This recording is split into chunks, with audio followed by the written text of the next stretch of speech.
गोपीचंद पडळकर यांच्या वक्तव्याचे मी समर्थन करत नाही, पण असे करण्यासाठी का भाग पाडलं याच्या खोलातही जाण्याची गरज आहे।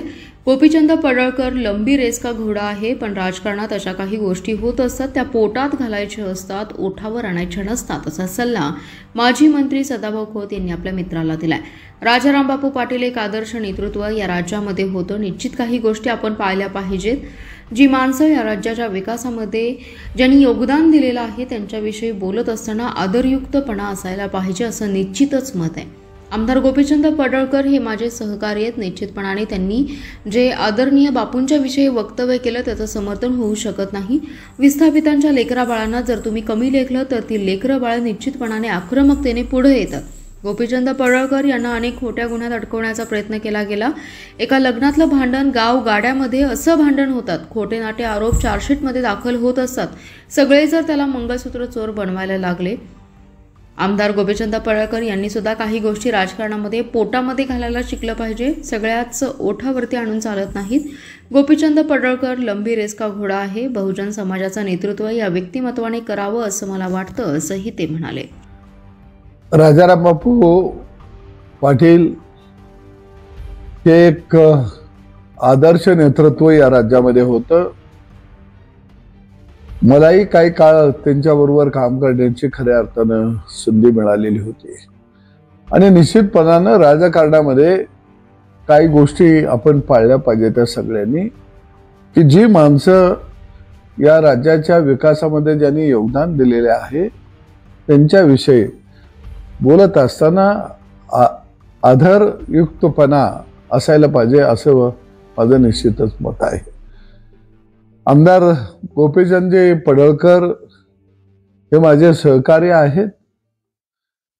निश्चितपणानं त्यांनी जे आदरणीय बापूंच्या विषयी वक्तव्य केलं त्याचं निश्चितच समर्थन होऊ शकत नाही आणि मी करणारही नाही आहे, परंतु त्यांच्या बोलण्याची ही भूमिका का निर्माण झाली याच्याही कुठंतरी तळाशी मुळाशी आपल्याला निश्चितपणानं जावं लागेल।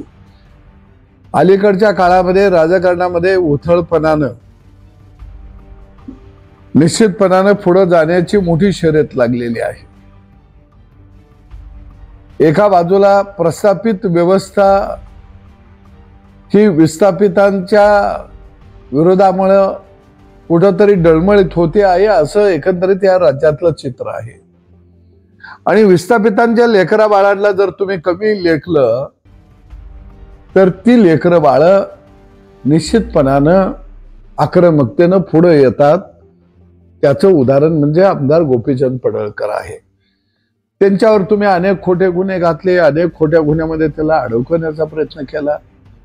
एका लग्नातलं भांडण गावगाड्यामध्ये असे भांडणं होतात लग्नात त्याच्यात आणि मग पोलीस स्टेशनला ते केस स्ट्रॉंग व्हावी मग म्हणून वेगवेगळ्या खोटे नाटे आरोप त्याच्यामध्ये चार्जशीटमध्ये लिहिले जातात।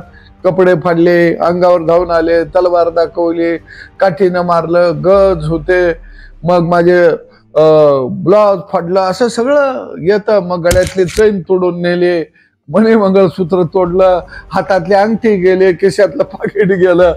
हे गावगाड्यामध्ये वर्षानुवर्ष चालत आलेलं आहे आणि तुम्ही जर त्याला सगळे मंगळसूत्र चोर बनायला लागला, अरे ते लग्नात भांडणात झालं तर आणि ते खोट्या केशी दाखल होत्या। मग मला वाटतं की महाराष्ट्रातल्या स्वतःला जे ज्येष्ठ म्हणत आहेत, श्रेष्ठ म्हणत आहेत, तुमच्या तर तोंडातनी असली भाषा सुटते का रे बाबांनो? तुम्ही काय महाराष्ट्राला द्यायला लागलाय? आणि म्हणून मला वाटतं आमदार गोपीचंद पडळकर यांनी सुद्धा काही गोष्टी राजकारणामध्ये पोटामध्ये घालायला शिकलं पाहिजे। सगळ्याच ओठावरती आणून निश्चितपणानं चालत नाही। हा लंबे रेस का घोडा आहे। बहुजन समाजाचं विस्थापितांचं नेतृत्व या व्यक्तिमत्वानं करावं असं मला वाटतं।